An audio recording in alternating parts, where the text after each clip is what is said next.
The Guardian. The Guardian has partnered with audible.co.uk to offer listeners a free audiobook when you sign up for a 1-month, no-commitment trial of the Audible service. Audible has over 50,000 audiobook titles available to download. Go to guardian.co.uk/audible for further details. The Guardian Books Podcast with Claire Armistead. Prelude, the storyteller. Imagine the windswept tundra, rocks and lichen and snow. Let me tell you a story. Once upon a time, a long, long time ago, and far, far away. Now, before we go any further, I think I need to explain something. I know that a lot of stories start once upon a time, a long, long time ago, and far, far away, and I think we should talk that through, because, you see... my late 30s when I started out. One day I played with a hole puncher kind of innocently and just playfully, and I punched holes into a stack of paper, and I looked at the holes and I thought of a bookworm. The first version of The Very Hungry Caterpillar was A Week with Willy the Worm, and it was just the way it is today, except the ending was different. Willy Worm grows into a big fat worm, and then I showed it to my Alright, this is a short portion of the beginning of Chapter 2 of my novel, Sound. At this juncture, the narrator, since he has just spent the first night in his new apartment, he's woken up in the morning and he's going through his morning routine.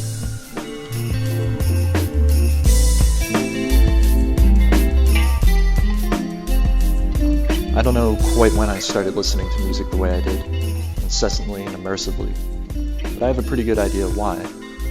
The music was space-filling. The voices were warming accompaniments for the wide, cold stretches of winter. It dulled harsh edges and amplified warm tones like the late evening sun. Saw something even more in the hip-hop I first picked up years back on staticky radio broadcasts from New York. It added rough depths to glossy surfaces, bass to life's treble. It seemed to fit a pattern. The songs I caught never let things extend indefinitely. They looped and repeated finite bars. Every few seconds brought you back to the same beginning before rocketing you out in a new, unexpected direction.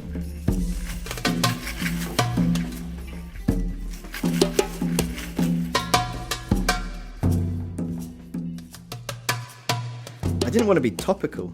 I think instead it just had something to do with this new mania for connections, my idea of integrity that meant you had to follow every thought as far as you could into all the sad dead ends. And to present this new way of thinking, I began to imagine new forms like pull-out sentences and multiple high-speed changes in direction. I imagined concertina pages of stories, pasted pictures, and why not? It wasn't that I wanted to make words visual like the former futuristi. I didn't believe, like those marionetti, that doing things to their look could increase the expressive power of words. But I was imagining a story that was made up of so many digressions and evasions that in order to make it readable, it would need to be divided in every direction. Words, pictures, sounds, they're all starting to fly about. It's not only in the digital world that writers are breaking free of linear narrative. In the paper book, too, they're pushing text in every direction. New Jersey novelist T.M. Wolfe there.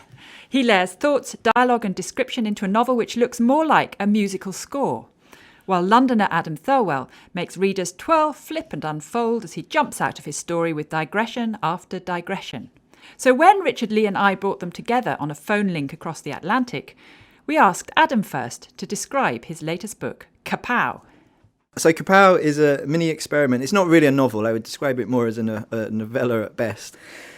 The kind of design aspect of it is that this is one of the most digressive things I think I've ever managed to write. And so some of the digressions suddenly zoom off in different directions or even to the main body of text. So at one point, I think there's a whole concertina of 9 pages where suddenly the thing kind of self-destructs.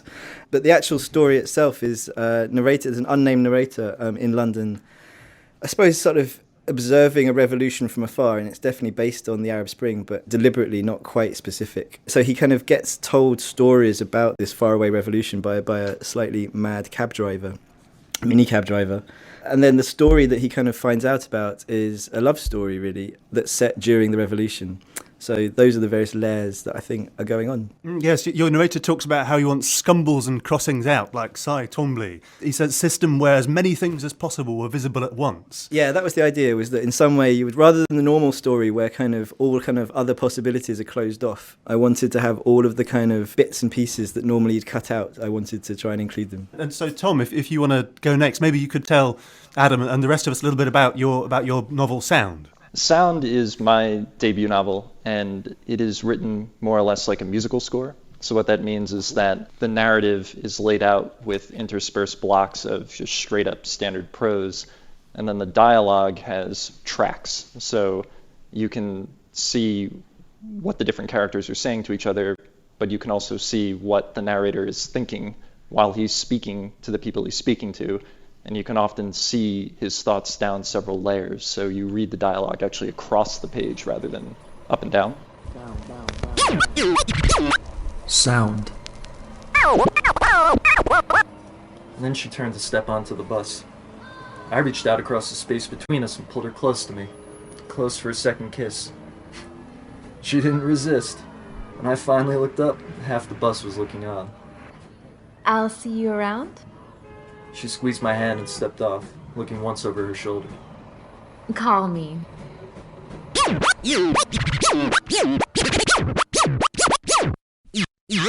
That night, I lay awake, replaying and remixing my time with her. Call me. She smiled like I meant something to her, like I could mean something to her. So, call me? She squeezed my hand and stepped off, like I did mean something to her. So I had a really good time, and I'll see you around? She smiled like... Call me. Looking once over her shoulder. I'll see you around. She squeezed my hand and stepped off. She smiled like... I'll see you around. Like I could mean something to her. Like I did mean something to her. Call me. Like I meant something to her. Call me. Call me. Call me. Call me. Call me. And what kind of universe are you conjuring up with it? Where are we? It's set at the Jersey Shore, or a fictionalized version of the Jersey Shore, where I grew up. The main character in the book is also its narrator, Cincy. He drops out of grad school and returns home and takes up work in a boatyard that he worked when he was in high school, which has its own set of kind of colorful and interesting characters. And at some point early on in the book, he encounters a woman named Vera, and then from there, a love story of sorts develops. I also had this idea of sort of radical transparency, where you could see everything that people were thinking and you could also see everything that they were hearing. The book explores that to an extent, and also to a degree the kind of falsity that comes with that radical honesty. After a certain point, you become so engaged in one character's mind that it's often difficult to see your way outside of it. Yeah, for sure. Well, both of your narrators are in some sense thinking one thing, then the opposite of that opposite. You're pushing at the design to achieve some very different effects. For Adam, I think it's a kind of reflection of the divided, interlinked reality. And for you, Tom, it seems like it's a kind of novelistic polyphony, this kind of multi-voiced, this layered texture you were just talking about.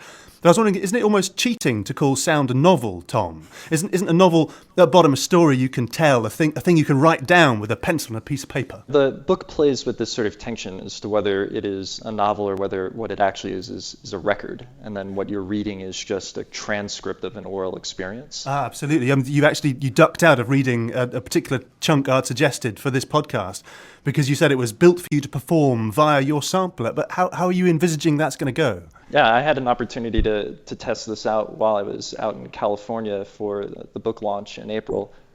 Basically what I do ahead of time is that I have a makeshift recording studio of sorts in my bedroom, and I record snippets of the book, and then friends of mine will come in and record snippets of the book to do dialogue.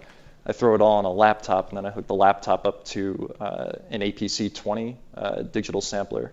And what that allows me to do live is actually trigger all those samples and then reproduce the book in front of people through these different loops and sequences. So, but doesn't that make Sound not so much a novel as the score for a novel, like a kind of stripped down set of instructions for this kind of performance? Yeah, I mean, you could also look at it as a score for a piece of music. The whole book can be performed and reproduced. Like a symphony right there. I'll see you around. Like I could mean something to her. Like I did mean something to her. Call me. Like I meant something to her. call me, call me, call me, call me, call me, call me. You can stop sleeping now. TM Wolf's sound is out. And Adam, your narrator talks of a story made up of so many digressions and evasions that it would need to be divided in every direction.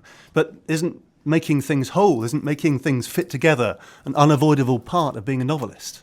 I don't think it's a necessary consequence of being a novelist. I think that, you can do probably far more than you often think. It's true that I think partly here I was not just playing with the form of the novel, but the form of the book.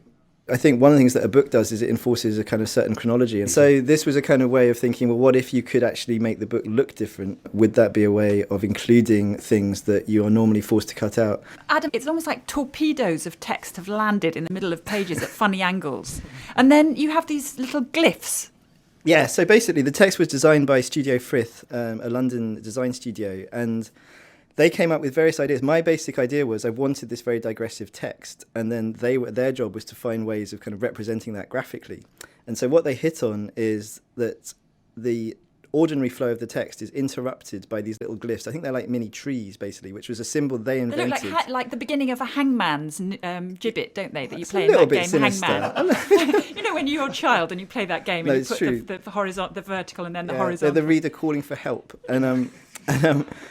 So they invented this little kind of sign, which was the signal to the reader that was when they should read these things, which are these blocks of text, which are sometimes completely upside down in relation to the rest of the text, sometimes kind of relatively just at a slight angle to it, or even bleeding out of the main text into a fold out. And the idea, the way I kind of constructed this was that you could follow every single digression, or you could just kind of keep going. And it was a kind of delicate thing trying to construct it so that occasionally I smuggled in real narrative into the digressions so that the reader wouldn't get too complacent and then just ignore them all.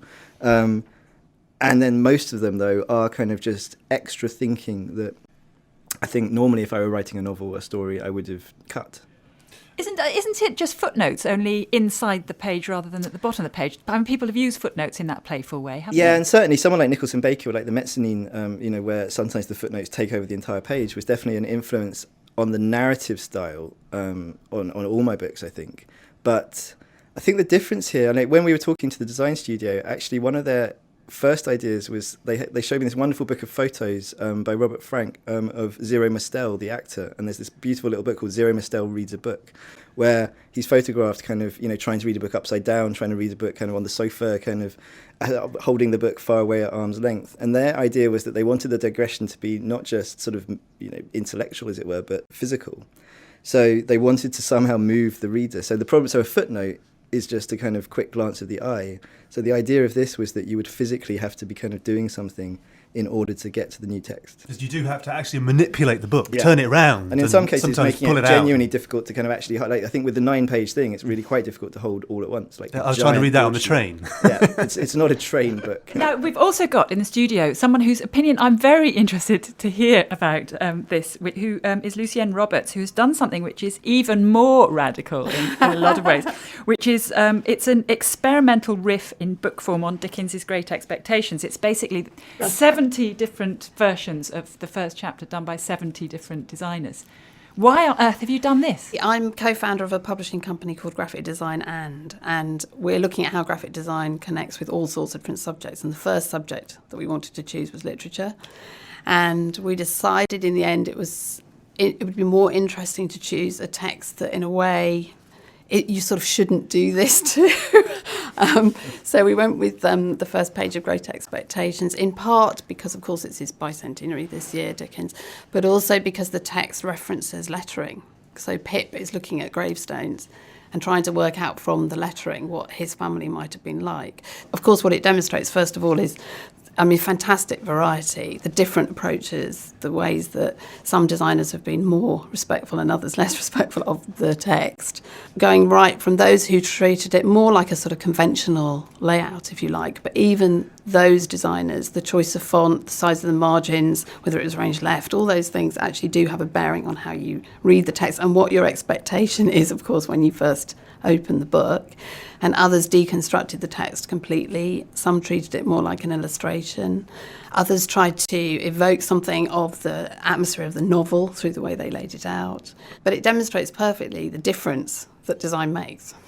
Is this not just exactly what Lawrence Sterne was doing all those years ago in Tristram Shandy? Tristram Shandy just keeps coming up for me. Yeah, I mean, Tristram Shandy is obviously one of the great precursors of this. But is he a precursor? Wasn't he it? Well, no, because I think there are things going on in Tom's novel here that are kind of far more radical than, it's true there are similar tiny effects in kind of Sterne where he kind of tells you to shut the door or kind of, that kind of, he certainly typographically, I think, is relatively sober, actually. It's true that he has kind of the black page and the kind of and the marbled page. Yeah, so there are those. And the missing chapter. And the missing, Sterne is my total love. I'm in no way attacking Sterne, but I certainly think that there are further things you could do. I'm kind of slightly wondering what it's like as a writer to engage with producing one of these book objects. Tom, I'm kind of fascinated. How did you put sound together? Did you have a notebook that kind of looks like this that you started drawing in? How did it work? I was casting around basically for a form about 7 years ago to get at some things I wanted to say. And I had gone into a school supplies store to get a notebook for a class, and I saw these composers' notebooks full of blank staff paper sitting by the register. They looked cool, so I picked one up and then I started doodling in it, and from there the idea was sort of born. And sort of doodling in all these different fonts as well.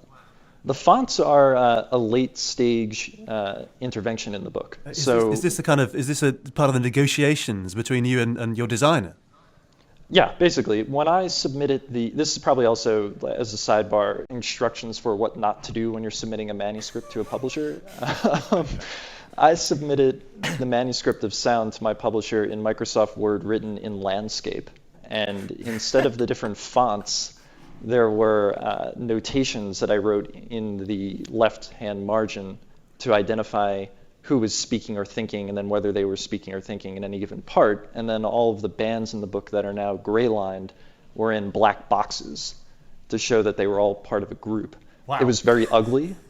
The designer who laid out the whole book, Jeff Clark, who works for a design firm called Quemadora in Michigan, he sat down and beautified the whole thing. And one of the things he introduced was this concept that instead of putting this sort of skeleton of notation in the margins, we would blend the notation directly into the text by assigning different fonts to the different characters, and then also different fonts to the different elements that float through the book, like radio noise, and that we would also assign different fonts to indicate for the narrator whether he is reflecting on things in the past, thinking things in the present, or projecting things into the future. So, Lucy, when something like that arrives in your desk, is that the kind of project that lights you up, or does that make you go, oh my God, what am I going to do with this? Oh, no. I mean, I'm a typographer, and right from when I was a student, and I suddenly realised the difference that space makes, for example, which I think is very clearly demonstrated in both books, that, space means pause, and what you can do with that, quite apart from what you can do with the scale of type or the boldness of it or whatever. It's rich, it's wonderful, absolutely wonderful. I mean, the question is always, of course, when it's appropriate and how much it supports the text or whether it actually destroys the text in a bad way. As in some of your page ones, well, yeah, the text is kind of thrown for a burden. Yeah, I mean, there are, of course, issues around transparency, if you like, and how much typography should be transparent to allow the text to breathe and how much it shouldn't. But that's all down to the text itself. And there are also issues as to what you mean by transparent anyway, because, we've got a couple of people in our book who've laid it out in a modernist way. So, sans serif range left, one size, one, But that's hardly, given that it's Dickens, you could say that that's very high intervention because that screams, contemporary. I mean, some of these chapters you can't read at all. There's one that's laid out in columns. The deconstructed ones. The deconstructed ones. What's the point of that? Yeah. I think actually what was interesting at our launch, one of the people who deconstructed the text in that way read that out. It was Morag Myerscough, and it became like a piece of concrete poetry. So it goes chapter 1, my father's family, name, being Pirip. Yes, but what was interesting was that one of the people at the launch was the the professor who we interviewed for our introduction, who's a Dickens expert, and he loved it because he thought that it made it very clear what Dickens used to place emphasis, what language he used to play, and he found it really extraordinary and delightful and really intriguing. Adam, you've got a certain amount of form when it comes to literary mischief, but did Kapow feel like stepping onto dangerous ground? And what was nice here was the publisher and then the design studio. The design studio essentially, I think, co-wrote this book, that I slightly feel that their name should be on the cover. The entire form was almost dictated by them, down to word counts, that actually what they gave me was a template of word counts per page so that I would know how long a digression could be. Weirdly, although the whole point of this exactly was to be the kind of radical transparency that Tom's talking about, it was also under far more constraint than normally I would ever write. So to the extent that I think even one section with this 9-page pullout that we'd intended, so that was all fine. And then quite late on in the design process, we then realised that would mean there'd be a 9-page blank kind of on the other side. And they didn't like that from a design. I was kind of happy with this, but they thought design-wise that looked kind of wrong. So they said, you need to write a kind of new thing. So I had to add a digression I had no intention of ever writing. And then what became hysterical was that I was 3 words over what they wanted. So they'd say, no, you have to cut kind of 3 words. And then that was really enjoyable, I think, actually, that there was a sort of way in which these extra, almost chance kind of factors were coming into the composition. Lucien, does this make you feel very powerful? No, I mean, first of all, hearing about that experience is very heartwarming because I think that's not the experience that lots of designers have. It's not such a collaborative process always. And it sounds mutually respectful, which I think is absolutely wonderful. And it shows actually what can be done when words, text are treated in parallel, if you like, and work together. That's what's so wonderful. These are things that couldn't have been done 10 years ago. I suppose from the point of view of your book, it's much easier to do it now, definitely. It could have been done, but it would have been a much more laborious process. Scalpel, cow gum, so on, would have been quite difficult, cutting and pasting and really... I mean, isn't that a deep irony in that we've got the book is under attack from technology, particularly digital technology, on all sides, but yet there are these new territories being opened up. Yeah. Do you think we're going to see more of this? Yeah, I do. I mean, actually, I think what the book can do is being re-looked at, and that's what makes it so interesting. And that goes all the way through from a sort of print production point of view. That I think people are becoming much more sensitive to paper choices and colour use and all of those things, because in the end, that is what makes it different. I mean, this is a real designer thing, but, you can't get a decent orange unless it's printed as a Pantone and it's, So those things you go, yes, we want, or fluorescence or whatever. So those things become foregrounded, of course, in terms of their potential. And actually that's what makes books lovely. They are 3-dimensional objects and the journey that you go on with them is entirely different. Could you read them for stories? I want an answer from both of you. Could somebody pick up these 2 books and read them for the story they're in? Yeah, I think definitely, totally, entirely. I think so. I mean, it's that the story is told in a slightly different way from the way a lot of stories are told. I know you didn't ask me, but I think that's, as a reader, that's certainly true. The experience of reading them is that you get a character and a story and, the usual narrative kind of warmth. So I'm really interested in the fact that we haven't referenced film once in this conversation, because it strikes me that if we're talking about changes in the way our brains are wired to read stories, film is absolutely central to that, sort of flashbacks, flash forwards, all those sort of panning ins, panning outs. Yeah, we seem to be better at reading a grammar of kind of flash forwards and kind of going backwards in film far quicker than we seem to be kind of coping with in novels, I think.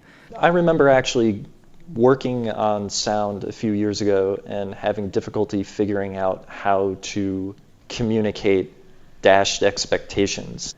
I went to the movie theater and saw 500 Days of Summer, and there's a great scene in that movie where you're shown 2 narratives that are moving in parallel, and then one of the narratives is exposed as a fantasy and the other one is exposed as true, and it's sort of crushing when it happens.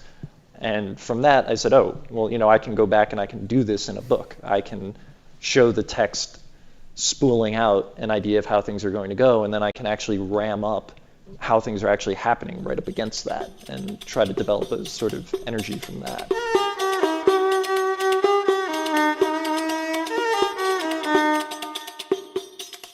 Two writers and a designer there setting off on a journey of discovery, set free by the modern, cut-up, multimedia world. T.M. Wolfe's Sound is published by Faber, Adam Thirlwell's Kapow is published by Visual Editions, and Page One, Great Expectations is published by Graphic Design and. Coming back the other way on a journey towards straight fiction is the artist Graham Rawle. He began as a cartoonist on The Guardian, where his Lost Consonants series ran for 15 years. The Diary of an Amateur Photographer was a murder mystery in pictures, while his next project, Woman's World, assembled a novel out of scraps of text cut from women's magazines. Only now, with The Card, has he arrived at something resembling straight fiction. He told our Richard Lee why. There was always a visual element in the writing. The writing has become increasingly important part of what I do, and it could be argued that the visual element is less noticeable. But because I do have that kind of visual background, I find that I can add an extra layer to the narrative. So outside of the words, I can actually put things on the page that can give some kind of clue as to the protagonist's personality, the emotional content of the scene, the state of mind of the hero, and these are kind of subliminal or visual clues as to what's going on that are not necessarily there in the text. Yeah, is it also a sign of increasing confidence in the power of just straightforward story? I think it's just really interesting that with Woman's World, Norma uses scraps of found text from women's magazines from the early 1960s as a way of creating this perfect woman persona. There's a reason why she can't. I won't reveal why, but there's a reason why she can't live up to the expectations of the magazines, the kind of these very high idealistic standards that they set. So in order to kind of create this kind of ideal woman persona, she actually uses the physical words on the page, cuts them out and sticks them down, so that what we hear of the voice is the voice of the women's magazine, as spoken through this strange character's voice. But I'm wondering if you're feeling a sense of more freedom for your writing now, if you've got more flexibility, if you're working more as a kind of prose writer than as an assembler of other people's prose. Yeah, I think so. I'm fascinated by story. I'm fascinated by story structure, why stories work and why they don't work, how they're constructed. So I can see a time when there might not be any visuals. I might write a film script, in which case the visuals will be created by somebody else. I'm really interested in telling stories, and I tell them in the best way that I can. And because I have such a strong visual background, it seems like a missed opportunity if I don't actually use something of that in order to introduce an extra element to the story. Because the thing is, it's more expensive. Every time I have an idea, it costs the publishers money. This Is Your Life occasionally had slightly awkward moments.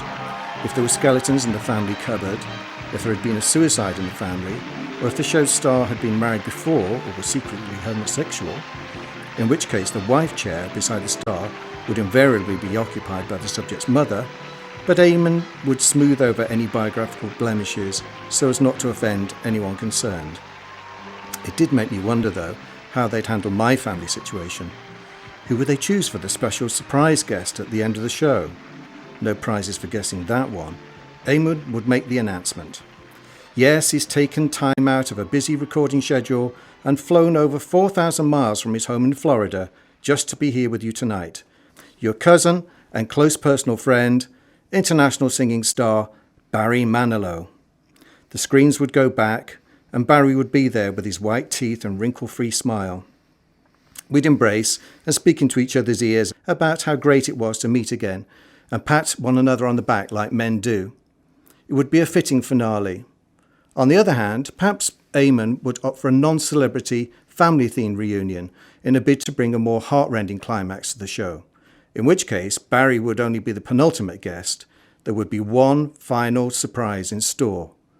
Barry would take a seat alongside my other celebrity chums, clearing the stage for Eamon's final revelation. I would adopt a quizzical look, pretending I had no idea what was coming. Well, Riley Richardson, this is your life, and your incredible story is almost complete. But there's one special person who you haven't seen tonight, one person without whom your life might have taken quite a different turn. He walked out on you and your family without warning one Sunday morning back in 1967, and you haven't heard from him since that day 30 years ago, so you naturally presumed he was dead. Well, Riley, he's not dead. He's very much alive, and he's here tonight to say hello. Yes, here he is, your long-lost father, Brian Pincus. There wouldn't be a dry eye in the house as Dad stepped out from behind the screens, overwhelmed with emotion. Of course, there would be some awkwardness, neither of us knowing quite what to say to each other. On my part, understandably, there would be questions and a great deal of resentment, but I'd have to suppress that for the sake of the show. I suppose the tearful embrace would say it all, that though there were unresolved issues, we were still father and son, and that strength of that bond would ultimately persuade me to let bygones be bygones. Then, at the after-show party, when the audience had gone home and the studio cameras had been packed away, I'd find a quiet moment alone with him so that I could punch his face in.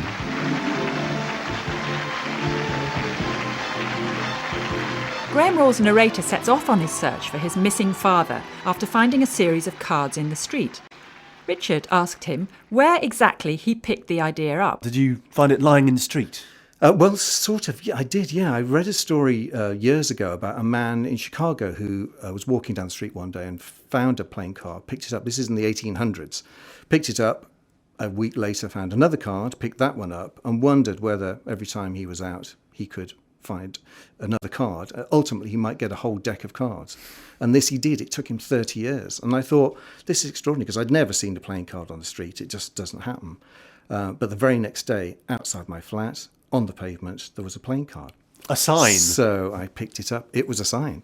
So I picked it up. I've been collecting now for 20 years, and I've got about 30 cards. So I've got a long way to go. But also I collected bubblegum cards as a kid. So I've always been a collector of cards. And cards sort of crop up in my work, in my visual work, because they represent something of my childhood, something about the childhood that's been lost, that's been taken away. So where did you get the idea of stringing an adventure story off these discoveries? I thought it was a good narrative device to tell a story. Riley in the story is in search of one particular card, card 19, the rarest card of all from the Mission Impossible 1967 TV series. The mythical card? The mythical card, so rare that people doubt its very existence. So he's looking for this one card, and we realise that Riley is a bit of a strange bod, and that he makes connections where connections don't appear to be. He's in pursuit of this card, but we realise pretty soon in the story that the card actually represents his father, because his father disappeared at the same time that he was collecting the cards as a kid. So his pursuit of the card unconsciously actually is his way of trying to locate his father, who ran off with the secretary when he was 10. Yeah, Riley's so stiff, so judgmental, he's so self-important, so marvellously self-deluded. Where did the voice come from? I suppose some of the voice is me, really. Somebody was talking about, the strange connections that he makes, and I thought, well, I make those connections. Doesn't everyone spot that Barry Manilow and Bob Monkhouse have the same initials, and Bob Marley and Bobby Moore?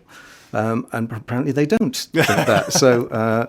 So I think in terms of making connections, that's the way my mind works. And so it's very easy for me to see the world through Riley's eyes. You're also writing into a piece of contemporary history, the death of Diana in 1997. Did the period come first, and then you realised Diana was around, or was it the other way around? Did you need to write into that tragedy? Well, of course, it's because the book is set in 1997. We know that Riley decides that the cards are giving him a message, and the message is that he must rescue Princess Diana from grave and imminent danger. It's 1997 and 1967, so there's a very exact 30-year gap between the two kind of parallel stories.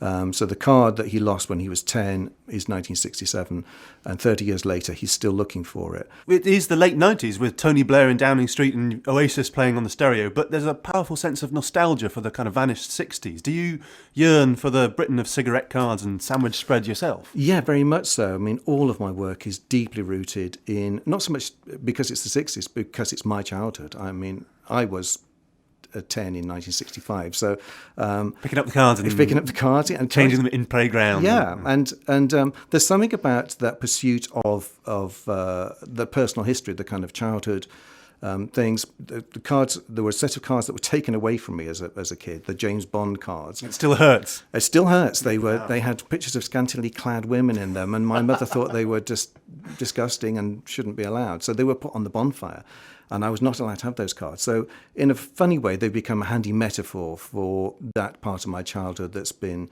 lost or that's been taken away from me. It's gone up in smoke. The book's beautifully laid out with these full bleed images of these cards as he discovers them, and which you've specially designed for the book as well. You also had a lot of fun with the typography. There's also a handful of symbols which appear in the margins when various subjects like golf or keys or signatures come up. What's the idea of those? Well, the idea is that because Riley makes connections all the time, I think to lay those into the narrative would have been probably annoying after a while.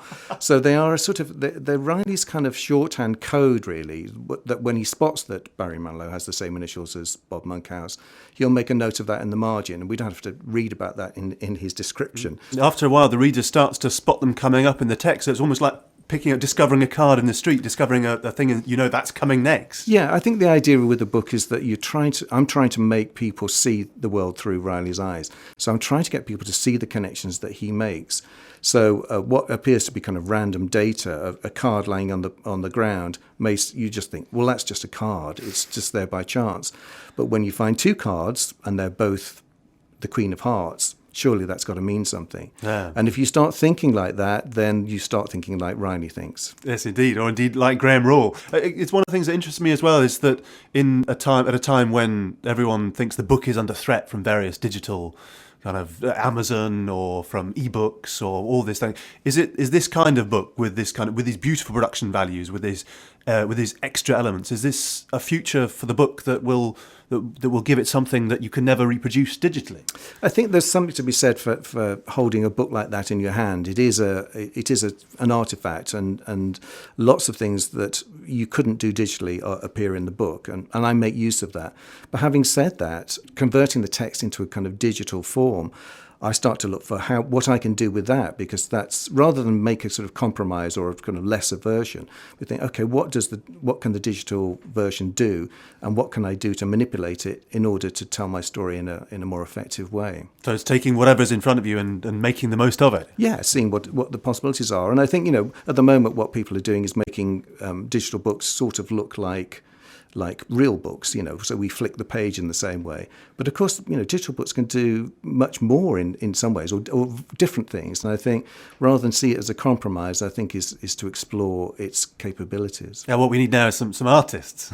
That's right. We need some artists to think creatively about how to make digital books interesting.